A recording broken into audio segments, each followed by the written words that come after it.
اسلام هغه د امن او سلامتۍ والا مذهب دی. حقیقت دا دی چې دا د مدګي کلي او د ګلاب کلي جګړه وه. زه په دې موقع دا یم چې حقیقت کې ظالم او مظلوم څوک دی، دا جرګې والا حکومت والا هلته سپین ږیري مشران د هغه تعین کولی شي او هغه منځ کې د هغوی مثلونه هم موجود دي او کومې یوې خبرې کې د سرکواټ اوس دي امن نه راتلو. خو قابل افسوس او د تعجب خبره دا دی چې د اپر کوروم والا خلق ځوان تعلیم یافته پیش کوي، هغه یې چې موږ چا علاکار هم نه یو، موږ خود مختاره هم یو، هغه باوجود په دغه موقع باندې قبل فرض والمحال ګلاب کلي والا مظلوم هم وی. نو چې لاس کوله انتظار یې کوای شو، کم از کم د 15 شپږ میاشتې نور هم انتظار کړی وی چې د کومه وبا جوړه دی، کوم د کورمې فضا خونریزۍ ته تیاره دی چې دې ته دوی هوا نه وی ورکړي. په دغه موقع باندې د مدګي کلي او ګلاب کلي جګړه دی. نو په کار دی چې دغه دوه جګړه وی که کېدی اول خو دا هم جایزه نه وه، اسلام دې اجازت نه ورکوي چې پټیو باندې جګړه وشي.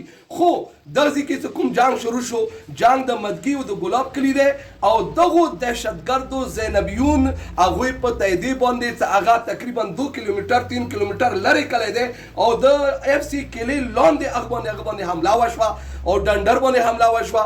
ارد ګرد ټوله بشهرات هغه ځان ته موضع دی، هغې باندې حمله وشوه.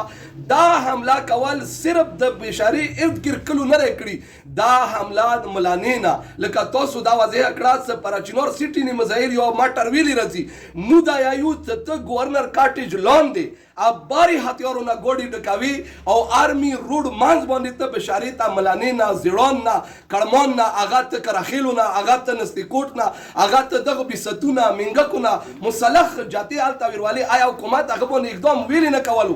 مونږ دا واضحه کړي دی چې مونږ مظلوم سره هرې موقع باندې ولاړ یو او بیا هم مونږ دا کوشش کوو چې امن راشي. خو که بشارې ته اچا دا نظر وي چې پراچینار غونته یرغمال کو دغه ځینې وبسو، نو دا خیال د دماغونه وبسي مو به هر ممکن صورت کې د هغه دفاع دپاره اواز اوچتو او کوم ممکن عمل استطاعت لرو هغه به مو عملا دغه اظهار کوو. مفتي صاحب د کورمې شیعه او سني ته څه پیغام ورکوي چې آینده دپاره داسې جګړې ونه شي؟ دا ډېر اهم سوال دی.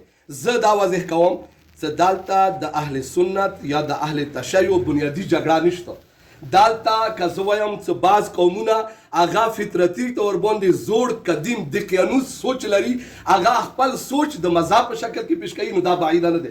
مو یو څه اپر کوروم اهل تشیع فقه جعفریه پیروکار دي، نو په کار دی چې هغه د خپل مذهب تعلیماتو باندې عمل وکړي. توري قبایل کې دغه دهشتګردو او شرپسند خلکو دا توري قبیلې د مذهب یرغمال کړی دی، د خپلو مفادو دپاره مظلومو باندې اقدام کوي. نو مو یایو سره ودرې دا دی، حقیقت دا دی چې اسلامي نظریاتي کونسل چې د پاکستان یوه بلند اداره دی مذهبي طور باندې هغه ملیان دا هلته اسلام آباد ته وغواړي موږ دا ومني چې بهمې مو کینو چې کومه مسله د مذهب دی هغه به مو مذهب سطحې باندې حل کړو او کومه چې هغه د مشرانو دی مشران به حل کړي.